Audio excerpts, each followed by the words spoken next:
tal? Buenas noches. Bienvenidos a Entredichos. Hoy tiene por invitado a un licenciado, maestro y doctor en economía por la Universidad Nacional, por el Colegio de México y por la Universidad de Harvard. Un hombre que es premio de investigación en ciencias sociales, premio también de economía Ramón Beteta Quintana, Premio Nacional de Periodismo y fue subgobernador del Banco de México y actualmente se desempeña como profesor e investigador en el Colegio de México. Se trata de Gerardo Esquivel, a quien le doy la más cordial bienvenida. Muchas gracias, René. Es un gusto estar contigo y con tu auditorio. Bueno, pues por fortuna, para mi fortuna y creo que también del auditorio, te tuvimos aquí el 1 de octubre del 2024. Primer día de la actual administración, y veo que el cuadro tiende a complicarse. Ya nos recetaron nuevos aranceles apenas este fin de semana pasado. ¿Cómo ves la circunstancia económica y financiera de México? Bueno, el país se enfrenta a una situación compleja, digamos, en muchas dimensiones, ¿no? El crecimiento económico es muy bajo. El crecimiento económico, como se sabe, para 2025 se anticipa básicamente 0%, es lo que están anticipando. El Banco de México pronostica 0.1%, sí, con un rango en el cual incluso no descarta la posibilidad de una contracción. 2024 no fue un año de alto crecimiento, digamos, contrario a lo que se anticipaba de alguna manera en 2024, porque recordarás que el presidente López Obrador ejerció un gasto público importante, llevó a la economía con un déficit importante del 2024 y la anticipación era que eso iba a impulsar el crecimiento económico del 24. No ocurrió así. El crecimiento fue relativamente modesto, 1.5%. Entonces venimos de un año de bajo crecimiento, venimos de un sexenio de bajo crecimiento y esta administración empieza con una expectativa de crecimiento cero, que suele ser lo que ocurre, por cierto, cada inicio de administración. Hay una desaceleración económica, es decir, no es algo atribuible específicamente a Claudia, a Sheinbaum, no es algo específico de la 4T, es algo que cada sexenio en los últimos 5 transiciones hemos estado viendo, que es inicia con una desaceleración económica respecto a dónde quedó el crecimiento el año del presidente saliente. Entonces, en ese sentido tenemos ese escenario de bajo crecimiento. Y luego, o sea, a eso hay que sumarle pues, el factor Trump, que ya se menciona, el tema de los aranceles, que introduce mucha incertidumbre en toda la toma de decisiones para un sector amplio de la economía. No para todos, obviamente, hay un sector de la economía que está un poco al margen del comercio exterior, pero un sector muy importante y regiones importantes del país dependen crucialmente del comercio exterior. Y en la medida en la que el presidente Trump está introduciendo, como lo hemos visto reiteradamente, las amenazas de aranceles, lo hizo desde su inicio de toma de posesión, en febrero, luego en marzo, en abril, ahora acaba de anunciar para otra entrada en vigor de aranceles nuevos en agosto. En fin, todo eso genera una gran incertidumbre para el sector que se dedica a la actividad comercial con el exterior, ya sea exportando o importando, y genera, por supuesto, pues, ajustes en las decisiones de los agentes económicos. Alguien que quiere dedicarse a exportar, poner una fábrica para exportar, pues puede terminar posponiendo sus decisiones de inversión y todo eso no está contribuyendo a que la economía mexicana tenga un dinamismo suficiente para poder crecer y satisfacer pues, las necesidades de generación de empleo, por ejemplo, que pues sabemos que nuestra economía, nuestra sociedad, cada año lanza al mercado laboral cerca de 800,000 mexicanos que entran en la edad de trabajar al mercado laboral, pues todos ellos demandan nuevas oportunidades de trabajo y en la medida en la que no crece la economía, pues no se generan esas oportunidades y se puede generar entonces una presión importante en el mercado laboral indeseable, ¿no? Tú ayer escribías que a la natural y típica, diría, desaceleración económica que acompaña el arranque de un sexenio, ahora se han sumado otros factores que la frenan. Y bueno, y tan pronto como el fin de semana, tuvimos de nuevo una carta poco precisa que establece nuevos aranceles que no está claro si recaen solo sobre aquellos que no están en el marco del TEMEC o si incluye también a los que están en el TEMEC. Lo que podría, decía Enrique Quintana también el día de ayer, podría ser una bomba nuclear o podría ser un daño marginal. ¿Tú qué entiendes de esa carta? Mira, yo lo veo la carta como una carta, básicamente lo que hizo el presidente, lo que está haciendo el presidente Donald Trump, es, digamos, la segunda fase de su Día de la Liberación, ¿no? Recordemos que el Día de la Liberación fue aquel anuncio espectacular del 2 de abril, si no mal recuerdo, en el cual anunció estos aranceles a muchos países, tabla. Una tabla de países, y ahí, recordemos, ahí nos exentó a México y Canadá de aranceles adicionales a los que ya había anunciado, ¿no? Y ahora está haciendo pues, la segunda ronda de eso, que es enviar estas cartas, ¿no? Que son algunos casi como machotes, en las que está anunciando por qué razón le mantiene un arancel a países que no han accedido a negociar, dice él, ¿no? Recordemos que en todo este tránsito el único país con el que ha anunciado un acuerdo, digamos, relativamente favorable es con el Reino Unido. Fuera de eso ha hecho otros acuerdos, ya con Vietnam, por ejemplo, ha anunciado algún tipo de arreglo con aranceles, y está en este proceso de amenazas nuevamente, donde dice entrarán en vigor en agosto si no ocurre tal cosa, ¿no? En este caso, ya sabemos, las amenazas tienen que ver con que sigue entrando el fentanilo, en fin. Yo creo que son amenazas, de nuevo, parte de ese contexto. Yo creo que la presión interna y externa lo va a llevar a que exente en esos productos que puede imponerle un arancel nuevo a todos los productos que entran bajo el TEMEC, simplemente porque sería muy disruptivo para la economía estadounidense. Entonces yo creo que eso se va a mantener, es decir, los productos que entran bajo el TEMEC seguirán exentos. Esa es mi lectura, al menos, de lo que creo que va a pasar. Y creo que lo que está proponiendo es una negociación donde él parte de 30% y donde de ahí para abajo se puede negociar algo. Entiendo que el gobierno de México tiene ya gente participando en negociaciones intensas en Washington, buscando llegar a un acuerdo con aranceles inferiores a eso. Recordemos que partimos primero del arancel de 25% que nos impuso al inicio de su administración, ahorita lo estaría subiendo a 30%, pero sujeto a negociación, ¿no? Ese es un poco como lo que hace Trump, es anuncia, te voy a imponer esto, entrará en vigor en tanto tiempo, para abrir la puerta a la negociación, y yo creo que es donde vamos a ver dónde terminamos. Pero yo creo que esos son productos fuera del marco del TEMEC. Ahora, no es poca cosa porque más o menos la mitad de nuestros productos entran bajo las reglas del TEMEC y la otra mitad no, por distintas razones. Sí. Algunas de ellas están empezando a mover hacia el TEMEC, ¿no? Cosas que podían entrar bajo el TEMEC, pero que por razones administrativas, de que las empresas exportadoras no querían incurrir en el costo administrativo de registrar sus productos bajo las reglas del TEMEC, ahora lo están haciendo, pero más o menos estamos hablando de un porcentaje no menor de nuestras exportaciones que podrían estar sujetas a este gravamen.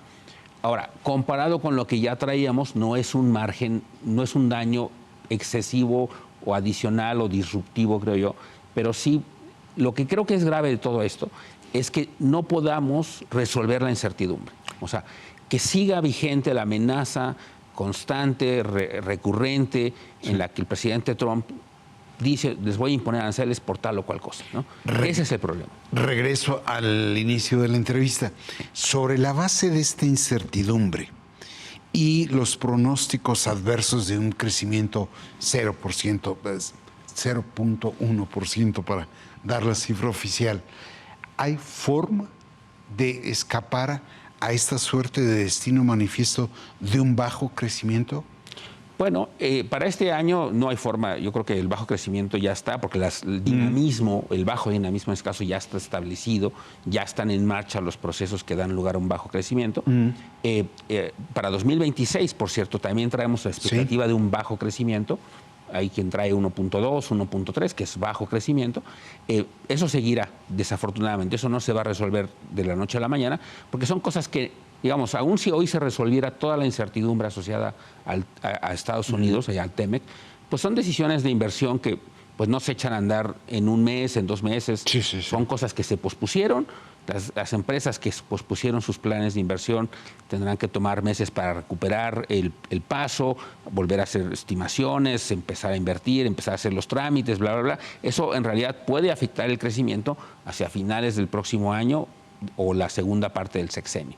Entonces, pero por eso mismo es importante, por ese dinamismo, digamos, ese tiempo que tarda en que las decisiones económicas ocurran y tengan impactos reales, Por eso mismo es muy importante que se resuelva cuanto antes la incertidumbre. Y por eso creo que lo más importante para esta administración sería resolver cuanto antes un acuerdo lo más integral posible con Estados Unidos en materia comercial, migratoria y de seguridad, en la cual los agentes económicos ya sepan a qué se van a tener. ¿A qué nos atenemos? Si va a ser 25%, que sea 25% y entonces ya la gente tomará sus decisiones.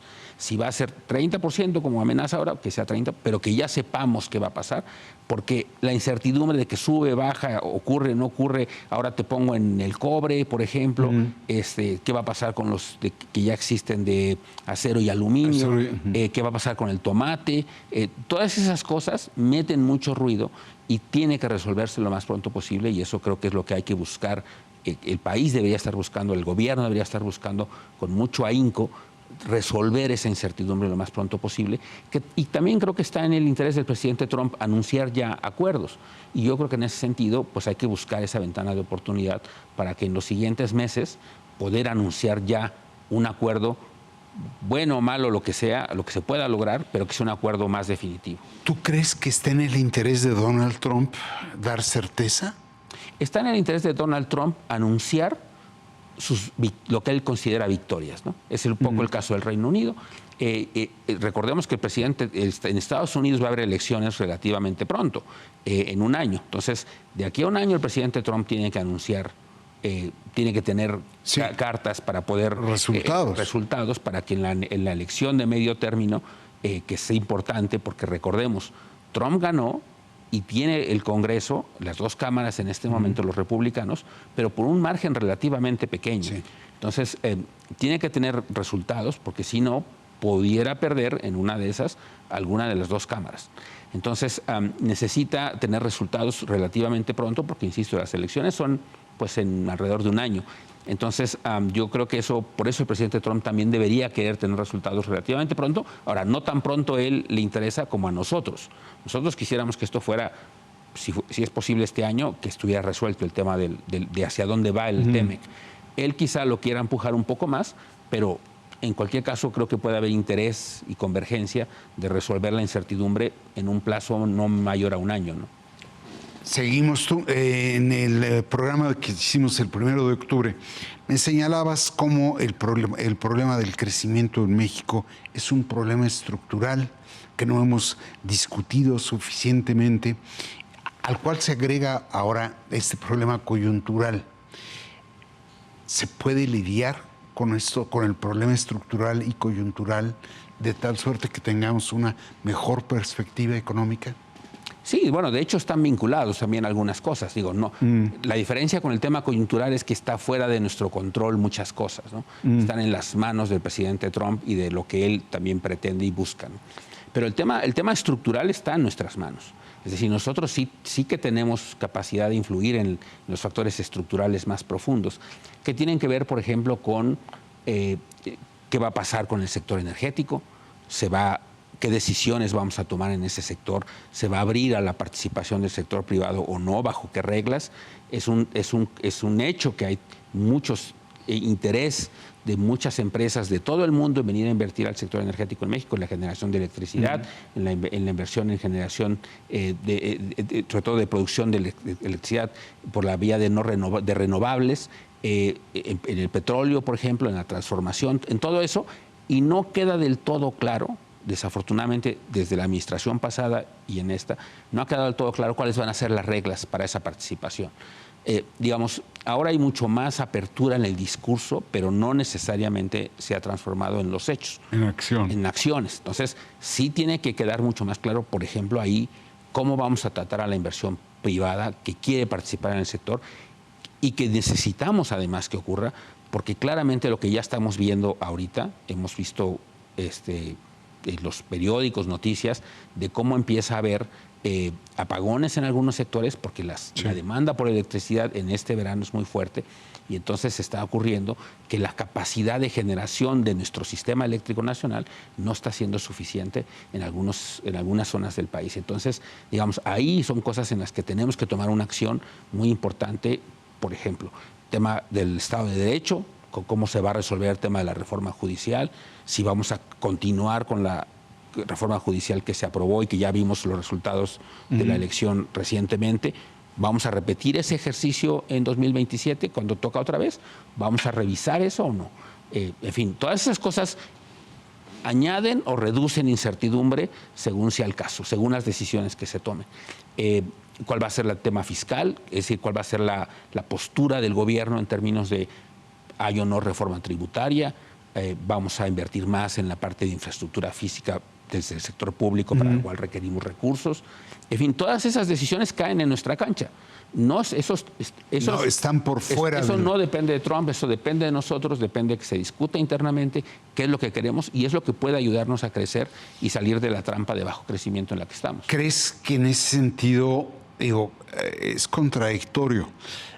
¿Ves señales de que se esté trabajando en esa dirección de dar certeza en materia de energía, dar certeza en Estado de Derecho, dar certeza en todos esos rubros que sí dependen de nosotros? Veo algunas buenas intenciones, yo diría, el Plan México va en esa dirección. Allá iba. Hay algo, digamos, de un diagnóstico de lo que se requiere hacer, pero siento que necesitamos algunas cosas más de lo que se está haciendo. O sea, sí necesitamos... Se ha mejorado la relación con el sector privado y eso es muy importante, creo yo que eso es importante. Hablar del Plan México y de los polos de desarrollo creo que es útil, hablar de la marca México es útil, hablar de que necesitamos producir cosas que hoy en día importamos es útil, es una buena idea, pero la pregunta es cómo va a ocurrir eso. Para que eso ocurra necesitamos reducir la inseguridad de manera importante en muchas regiones del país, en las carreteras, por ejemplo, reducir el tema de la extorsión, que es un tema que creció enormemente en los últimos años, fortalecer la parte del esquema de derecho, decidir con mayor transparencia y claridad reglas en el sector energético. Todo eso necesitamos hacerlo y que va más allá del anuncio de los polos de desarrollo, ¿no? En el tema de los polos de desarrollo también necesitamos una cosa que yo creo que está haciendo falta, que es priorizar. Porque de nada sirve decir, vamos a construir 15 polos de desarrollo sin decir cuáles son los importantes, a dónde le vamos a dedicar primero la inversión pública y privada, en fin, porque decir vamos a crear polos de desarrollo en todo el país, pues tampoco implica necesariamente una claridad respecto a qué es lo que realmente estás priorizando y pensando que es lo más relevante para el país, ¿no? Quisiera yo particularizar por varios de los aspectos que has dicho, pero antes de ello es evidente que falta inversión pública y que la inversión privada se contrajo. Hay reinversión, pero no hay nuevas inversiones. ¿Crees tú que si lográramos salvar estas incertidumbres, pudiera mejorarse el grado de inversión, la inversión más que el grado? Sí, bueno, claro que si se reduce la incertidumbre, la inversión privada puede empezar a fluir. Es decir, la inversión privada, un poco nada más para que el público sepa, se ha contraído entre los primeros meses de este año, en su conjunto, 5% inferior a lo que era el año pasado. La inversión pública es 20% inferior a lo que era el año pasado. Eso en parte es resultado de que el año pasado hubo mucha inversión pública por el tema de realizar las obras. Pero las dos fuentes importantes de la inversión se están cayendo. Y eso es importante porque la inversión es lo que genera el crecimiento económico. La inversión, para que también el público lo sepa, es la inversión en maquinaria, equipo, construcción, infraestructura, nuevas cosas, nuevo capital que produce actividad económica. Y eso es lo que se está cayendo. Y eso es lo que se ha mantenido bajo todos estos años. Entonces requerimos mucha inversión pública y mucha inversión privada. La inversión pública es una decisión de política pública, es decir, el gobierno decide cuánta inversión pública ejerce, en dónde la ejerce. Para eso requiere recursos primero y requiere de proyectos que además sean de preferencia rentables. Ahí nos está fallando tanto en montos, porque los montos son relativamente bajos, como en los proyectos, porque los proyectos que se han impulsado no necesariamente han sido los más rentables.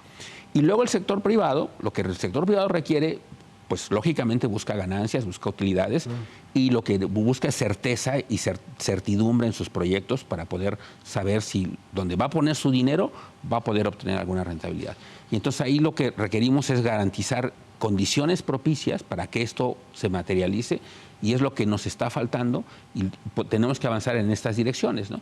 En reducir la extorsión, fortalecer la seguridad en las carreteras, para allá vamos. El Estado de Derecho, etcétera, ¿no? Para allá vamos, pero si me dejas antes, doctor Esquivel, vamos a un corte y regresamos.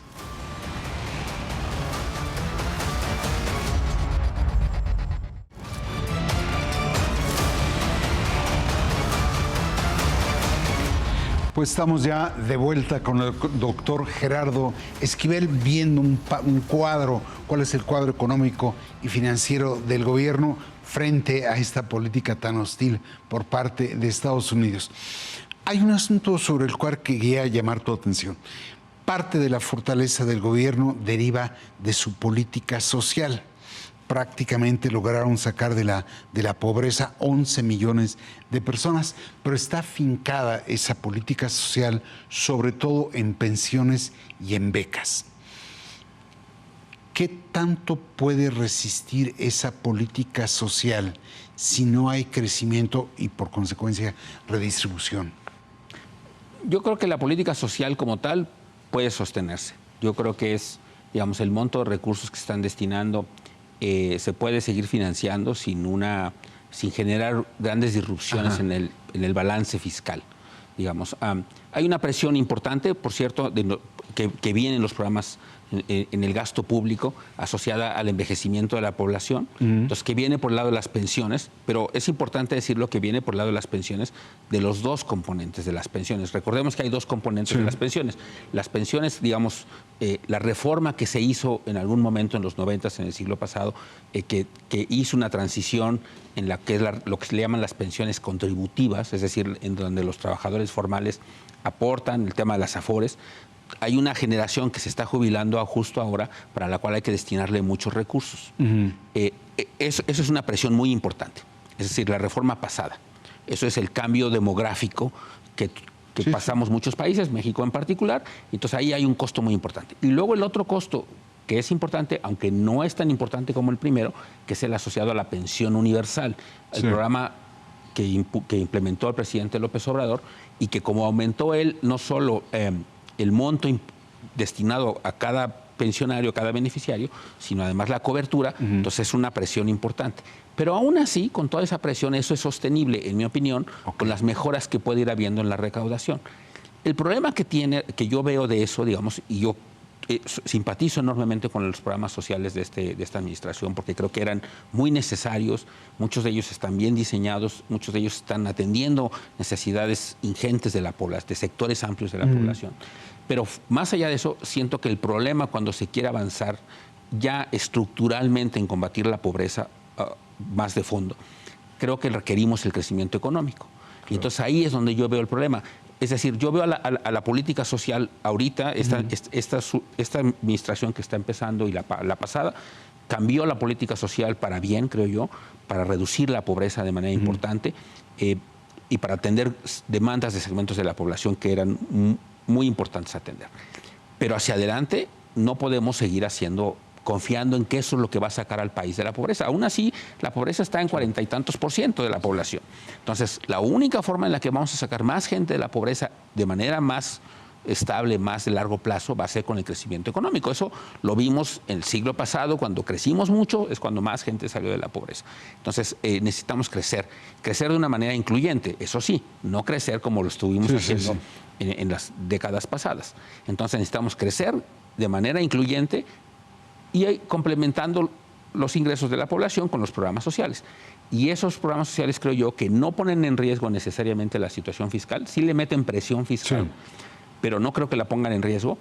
Pero el problema de fondo es que si no hacemos realmente una reforma fiscal, tributaria, hacendaria, digamos, para ponerlo en términos más amplios, de ingresos y gastos, y no invertimos más recursos en infraestructura, que solo lo va a hacer el Estado mexicano, si no invertimos más en ciertas cosas que solo el Estado mexicano va a hacer, no vamos a crecer, y si no crecemos no vamos a reducir la pobreza de manera significativa. Ahorita estamos apenas regresando a los niveles de pobreza que llegamos a tener en su momento, y eso hay que decirlo, con el presidente Fox, que es donde alcanzamos la tasa de pobreza más baja que tenemos registro. Entonces, digamos, un poco también para no echar demasiado las campanas al vuelo con que la política social nos va a resolver el tema. Eso nos ha ayudado a mitigar la pobreza, alivia, pero no resuelve, digamos. Y nos ayudó a revertir un problema que sí tuvimos en otras décadas, en otras administraciones previas, pero, insisto, de fondo necesitamos hacer mucho más que eso. Antes de pasar a hablar de lo que hay que hacer, hay otra presión sobre la cual quería tener tu opinión, que lleva por nombre el de Petróleos Mexicanos.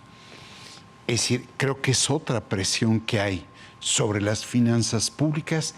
Hay disposición a reestructurar la deuda, pero no se ve la reestructura de la empresa como tal. ¿Qué hacemos con Pemex? Exacto. Pemex es un problema en dos dimensiones. Tú lo has dicho muy bien. Es el tema financiero, por una parte, que tenemos que resolver ya. Es decir, ya se tiene que tomar una decisión de qué hacer. Ha habido planes desde la administración pasada de que implica que el gobierno central absorba parte de la deuda de Pemex y pueda bajar el costo financiero de la deuda, porque recordemos que la deuda de Pemex es una deuda extremadamente cara, porque su valuación en los mercados está considerada como bonos chatarra, como se les conoce, entonces pagan una tasa de interés muy elevada. Tenemos que quitarle ese sobrecosto que hoy paga, pasarlo al gobierno central. Eso implica una carga adicional sobre las finanzas públicas, pero creo que es necesario. Pero más allá de que eso ocurra, que yo espero que ocurra más temprano que tarde, sí está el tema operativo, que es qué vamos a hacer con Pemex. La administración pasada, con el presidente López Obrador, todavía tenía una visión un poco nostálgica, digamos, de Pemex, de la palanca del desarrollo, que era Pemex. Pemex ya no va a ser la palanca del desarrollo. Eso es importante tenerlo presente, por una razón muy simple. Lo que estamos extrayendo hoy de petróleo en Pemex, y eso quizá no todo el mundo lo sabe, pero lo que estamos extrayendo hoy en día de Pemex, de petróleo, es inferior a lo que estábamos extrayendo hace 50 años cuando empezó el boom petrolero. O sea, de ese tamaño es que lo que llegó a ser Pemex, los 3.2 millones de barriles diarios que llegó a extraer Pemex en su momento de mayor producción, cuando Cantarell estaba en su máximo apogeo, hoy en día estamos produciendo menos de la mitad de eso. Entonces, Pemex ya no va a ser la palanca del desarrollo. Yo escribí una columna que le llamé Lo que no fue, no será, en alusión a una canción de José José, pero justo es decir, Pemex ya no va a ser la palanca del desarrollo que en algún momento pensamos que iba a ser. Entonces, Pemex tenemos que replantearla, qué queremos hacer con Pemex, en dónde queremos invertir. Vamos a seguir destinando los recursos, como lo hemos estado haciendo últimamente, a la refinación, que se pierde mucho dinero, o lo vamos a invertir en exploración, en lugares donde podemos extraer petróleo, que es lo más rentable. Esa decisión operativa de Pemex tenemos que tomarla, tenemos que decir, lo va a seguir ejerciendo solo el sector público, va a haber alguna participación con el sector privado. Esa es una cosa que no hemos resuelto porque seguimos viviendo con ciertos atavismos nostálgicos, un poco así como Trump piensa que la manufactura puede regresar a Estados Unidos, nosotros pensamos, mucha gente piensa que el petróleo puede volver a ser la palanca de desarrollo. No lo va a hacer. No lo va a hacer porque ya nos acabamos el petróleo y no invertimos lo suficiente para seguir extrayendo petróleo. Entonces, es un tema que está por resolverse todavía. Ahora vamos a lo que tú ya apuntabas que hay que hacer para, pues desde luego, la parte de la infraestructura, pero en aquella ocasión tú ya me habías hablado de una reforma tributaria y me decías que no necesariamente supone el aumento de impuestos. Me hablabas de volver a centralizar el cobro de la tenencia, reformar el cobro del predial. ¿Para ti es inminente la necesidad de una reforma fiscal o tributaria? Para mí es deseable. Deseable y necesaria. Pero no lo veo como algo inminente, porque no veo que exista en este momento la voluntad de hacerlo.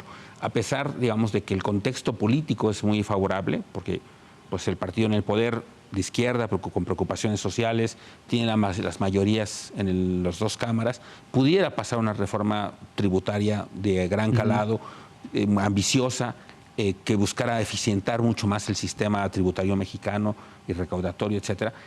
No está en el ánimo de la discusión pública, no lo veo.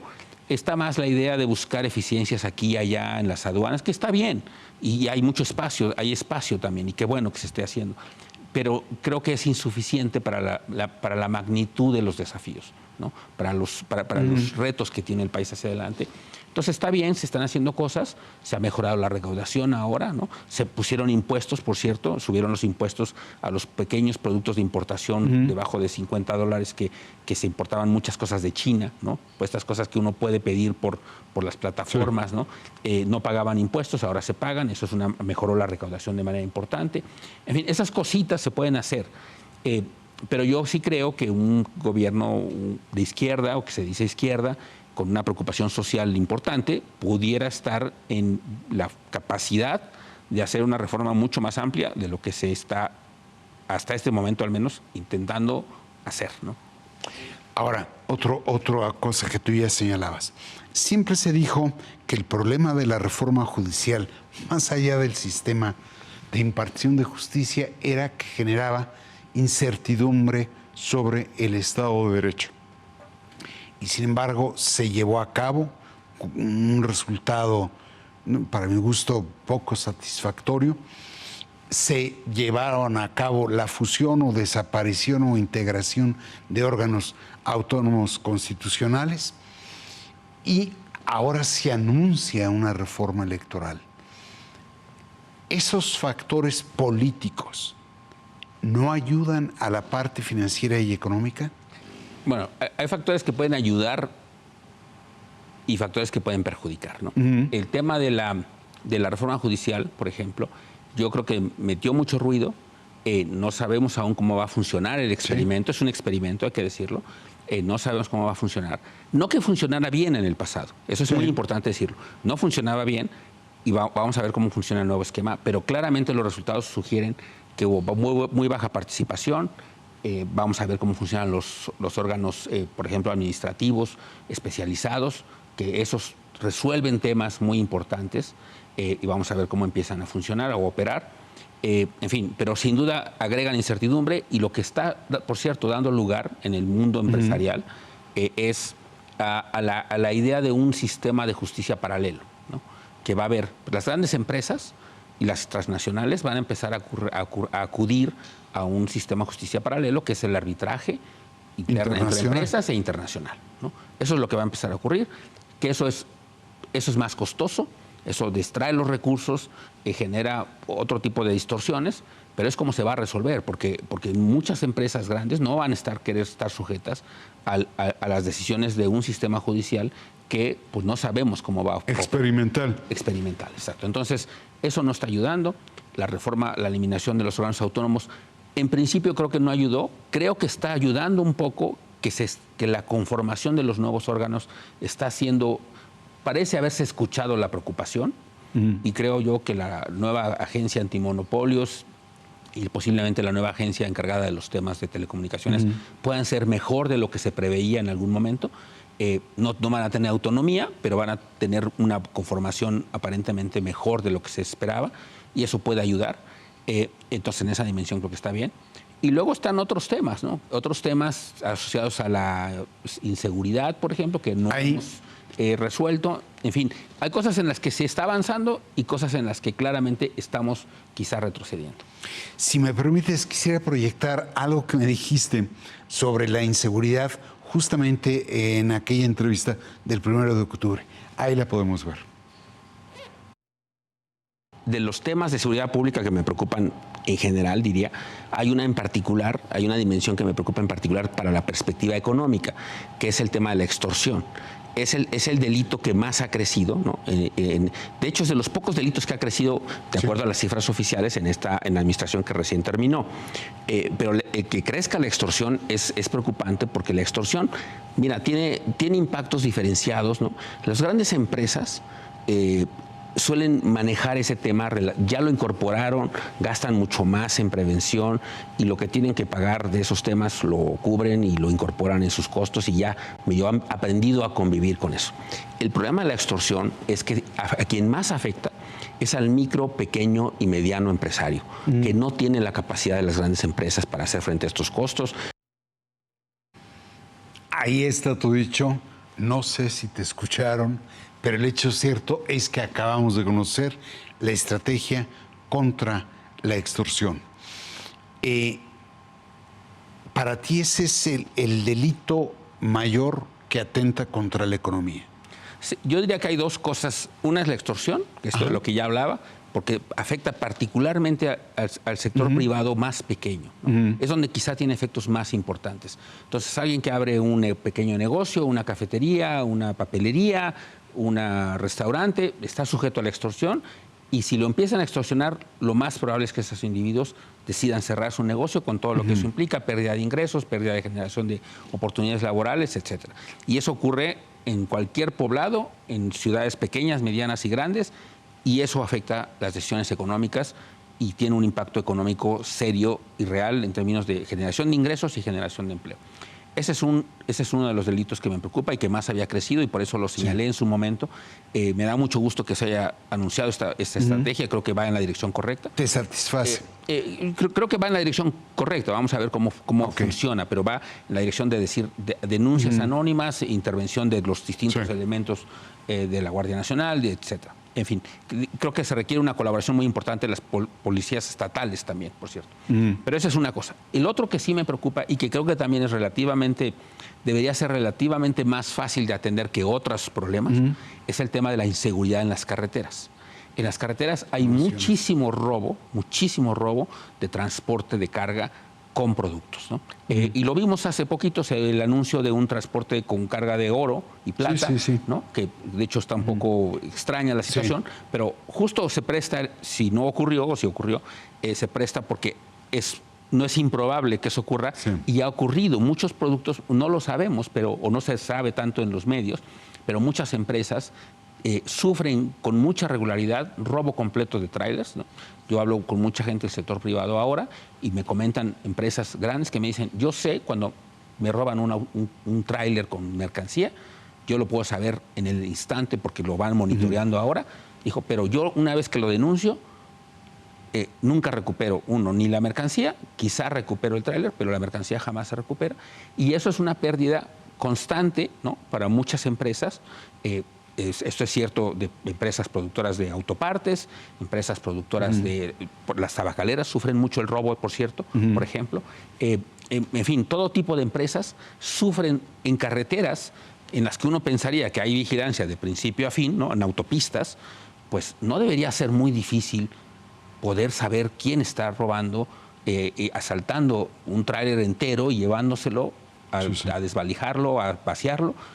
Pienso yo que si sabemos, insisto, si en las autopistas pagamos una cuota y todos los que pasamos por ahí pasamos frente a una cámara, pues deberíamos saber quién entra y quién sale en algún momento y podríamos identificar con cierta facilidad, creo yo, con más facilidad que en otros delitos al menos, qué está ocurriendo. Y eso sería muy benéfico para la inversión de muchas empresas y sectores que hoy en día están perdiendo enormes cantidades de dinero por esos robos que parecen poco, pero afectan a segmentos importantes de la actividad económica. Híjole, es decir, entonces, extorsión y asalto, autotransporte autotransporte de mercancías carretero. ¿Algo más que creas que habría que hacer para lograr, pues, sortear cuando menos la circunstancia en la que nos coloca el gobierno norteamericano? Bueno, lo otro que hay que hacer es, como decía antes, lo del Plan México está muy bien, pero sí necesitamos establecer prioridades. O sea, ya no podemos seguir hablando de los 15, 17 o 18 polos de desarrollo que se han ido creciendo además, sino necesitamos decir cuáles son los que realmente le estamos apostando en primera instancia, ¿no? Recordemos que una ventaja del presidente López Obrador, con todo lo que uno pueda criticar de los proyectos, es que él tenía una gama muy acotada de proyectos y a esos dedicó sus esfuerzos para bien o para mal. Y eso tiene la ventaja que uno los puede ir monitoreando, puede uno ir sabiendo lo que está pasando y además suele pasar que la rentabilidad de esos proyectos, digamos, ahora con los polos de desarrollo, pues claramente algunos serán más rentables que otros. Entonces, tenemos que definir a cuál le vamos a destinar recursos, a cuál le vamos a destinar esfuerzos, porque no podemos decir que le vamos a destinar esfuerzos a todos los polos de desarrollo, porque pues entonces si destinamos esfuerzos a todos no le estamos destinando esfuerzos a nada. Entonces sí creo que requerimos una mayor definición de prioridades para poder pensar en cuál de esos es el que creemos que es el que más rentabilidad para el país va a generar, ¿no? Para ti son los básicos para poder encarar el entorno. Es así. Así es. Muy bien, pues yo te agradezco muchísimo, como siempre, la disposición de acompañarnos aquí. Al contrario, René, muchas gracias por la invitación. Siempre es un gusto platicar contigo. Como desde luego le agradezco a los seguidores de El Financiero Televisión el hecho de acompañarnos aquí en Entredichos. Muchas gracias.